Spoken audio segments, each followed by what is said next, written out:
Degree പഠിക്കാൻ ഇനി തടസ്സങ്ങളില്ല. നിങ്ങളുടെ കയ്യിൽ ഒരു സ്മാർട്ട് ഫോൺ ഉണ്ടോ? എന്നാൽ നിങ്ങൾക്ക് ഡിഗ്രി ബാസ് സ്റ്റഡി സെന്ററിലൂടെ പഠിക്കാം. ഇന്ദിരാഗാന്ധി നാഷണൽ ഓപ്പൺ യൂണിവേഴ്സിറ്റി ആയതുകൊണ്ട് നിങ്ങൾക്ക് PSC, UPSC പോലുള്ള എക്സാമുകൾക്കും അപ്ലൈ ചെയ്യാം. ഇനി വാല്യൂന്റെ കാര്യത്തിൽ നോ ടെൻഷൻ. ഇനി നിങ്ങൾ ആരും ഡിഗ്രി ഇല്ലാത്തതിന്റെ പേരിൽ റിജക്ട് ചെയ്യില്ല. സോ കൂടുതൽ വിവരങ്ങൾക്ക് കോൺടാക്ട് ചെയ്യൂ. Baz study centre, corporate office, G3104, JNIS, Kaloor, Kochi 682017. Hi everyone, Baz online ഡിഗ്രിയുടെ മറ്റൊരു വീഡിയോയിലേക്ക് എല്ലാവർക്കും സ്വാഗതം. ഞാൻ ഇന്നിവിടെ വന്നിട്ടുള്ളത് നമുക്ക് ജൂൺ ടേമിൻ്റെ, അതായത് ഇഗ്നോ 2025 ജൂൺ ടേമിൻ്റെ എക്സാം ഒക്കെ ഇങ്ങനെ അടുത്തുകൊണ്ടിരിക്കുകയാണ്. അപ്പോൾ സ്റ്റുഡൻസ് എല്ലാം അതിന് വേണ്ടിയിട്ട് ഇങ്ങനെ തയ്യാറെടുക്കുമായിരിക്കും. നമുക്ക് രജിസ്ട്രേഷൻ ഡേറ്റ് സ്റ്റുഡൻസ് നമ്മളോട് ചോദിക്കാറുണ്ട്, കുറേ സ്റ്റുഡൻസ് ചോദിക്കാറുണ്ട്, എൻക്വയറി ആയിട്ടൊക്കെ ചോദിക്കാറുണ്ട്, എന്നാണ് ഇതിന് വേണ്ടിയിട്ട് രജിസ്റ്റർ ചെയ്യുക.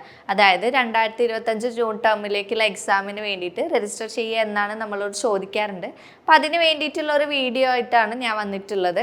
ഒരു ഇൻഫോർമേറ്റീവ് വീഡിയോ ആണ്. അപ്പോൾ എല്ലാവരും ഇരുന്ന് കാണുക, സ്കിപ്പ് ചെയ്യാതിരിക്കുക. വീഡിയോയിലേക്ക് പോവാം.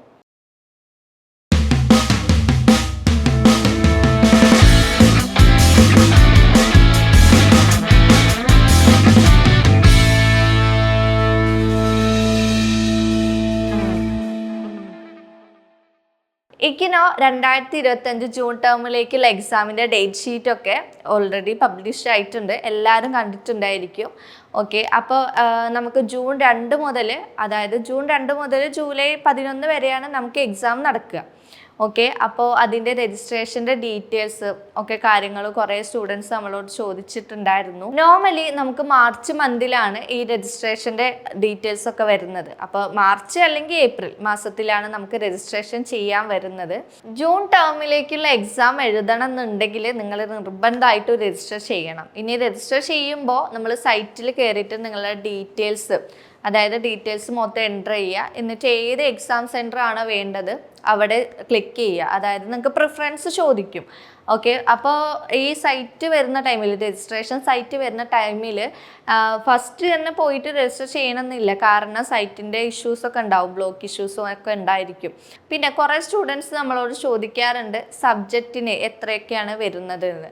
നമുക്ക് ആ സൈറ്റിലുണ്ടാവും സബ്ജക്റ്റ്, എത്ര സബ്ജക്റ്റാണ് നമ്മൾ ഇപ്പോൾ ഒരു 5 സബ്ജക്റ്റാണ്, നിങ്ങൾ 5 സബ്ജക്റ്റാണ് ചെയ്യുന്നതെങ്കിൽ ആ 5 സബ്ജക്റ്റിൽ ഒരു സബ്ജക്റ്റിന് 200 രൂപ വെച്ചാണ്. അപ്പോൾ 5 × 200. ഓക്കെ, അങ്ങനെയാണ് വരുന്നത്.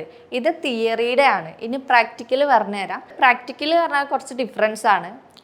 അതായത് ഒരു സബ്ജക്റ്റിന് ഇപ്പോൾ 4 ക്രെഡിറ്റ് സബ്ജക്റ്റ് ആണെന്നുണ്ടെങ്കിൽ, കോഴ്സ് ആണെന്നുണ്ടെങ്കിൽ നിങ്ങൾക്ക് വരുന്നത് 400 രൂപയാണ്.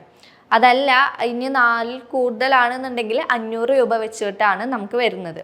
ഇനി പ്രൊജക്റ്റ് ഉണ്ടെങ്കിൽ അത് 500 രൂപയായിരിക്കും പ്രൊജക്റ്റിനും കൂടെ വരുന്നത്. ഓക്കെ, ഇനി പറയാൻ പോകുന്നത് എക്സാം സെൻറ്ററിനെ കുറിച്ചാണ്. നിങ്ങളിപ്പോൾ ഇന്ത്യയിൽ അഡ്മിഷൻ എടുത്ത ആൾക്കാരാണെന്നുണ്ടെങ്കിൽ, അതായത് ഡൊമസ്റ്റിക് അഡ്മിഷൻ എടുത്ത ആൾക്കാരാണ് എന്നുണ്ടെങ്കിൽ, അതായത് ഇന്ത്യക്കുള്ളിൽ അഡ്മിഷൻ എടുത്ത ആൾക്കാരാണ് എന്നുണ്ടെങ്കിൽ നിങ്ങൾക്ക് ഇന്ത്യയിൽ എവിടെ നിന്നും, അതായത് ഓൺലൈൻ വഴി നിങ്ങൾക്ക് രജിസ്റ്റർ ചെയ്യാവുന്നതാണ്.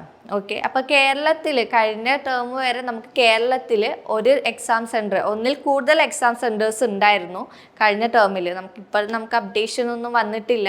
ഇനി നമ്മുടെ സ്റ്റുഡൻസ് പേടിക്കേണ്ട ആവശ്യമില്ല, ടെൻഷൻ അടിക്കേണ്ട ആവശ്യമില്ല. എല്ലാ സർവീസും നമ്മൾ തന്നെ ചെയ്യുന്നതാണ്. ഓക്കെ, അതിലുള്ള എല്ലാ സർവീസും നമ്മൾ പ്രൊവൈഡ് ചെയ്യുന്നതാണ്. നിങ്ങൾക്ക് നോട്ടിഫിക്കേഷൻ ആയിട്ടും എല്ലാം വരുന്നതാണ്. നിലവിൽ നമുക്ക് എക്സാമിൻ്റെ രജിസ്ട്രേഷൻ തുടങ്ങിയിട്ടില്ല. ഓക്കെ, ഇനി തുടങ്ങുമ്പോൾ നമ്മൾ എന്തായാലും നമ്മുടെ ചാനലിൽ അപ്ലോഡ് ചെയ്യുന്നതാണ്. ഇതൊരു ചെറിയൊരു ഇൻഫോർമേറ്റീവ് വീഡിയോ ആണ്. ഇതിൽ എന്തെങ്കിലും ഡൗട്ട് ഉണ്ടെങ്കിൽ നിങ്ങൾ താഴെ കമൻറ്റ് ചെയ്യുക, നമ്മൾ റിപ്ലൈ തരുന്നതായിരിക്കും. ഓക്കെ, അപ്പോൾ എല്ലാവരും എക്സാമിനൊക്കെ വേണ്ടിയിട്ട് പഠിച്ചു തുടങ്ങുക. Keep going, happy learning.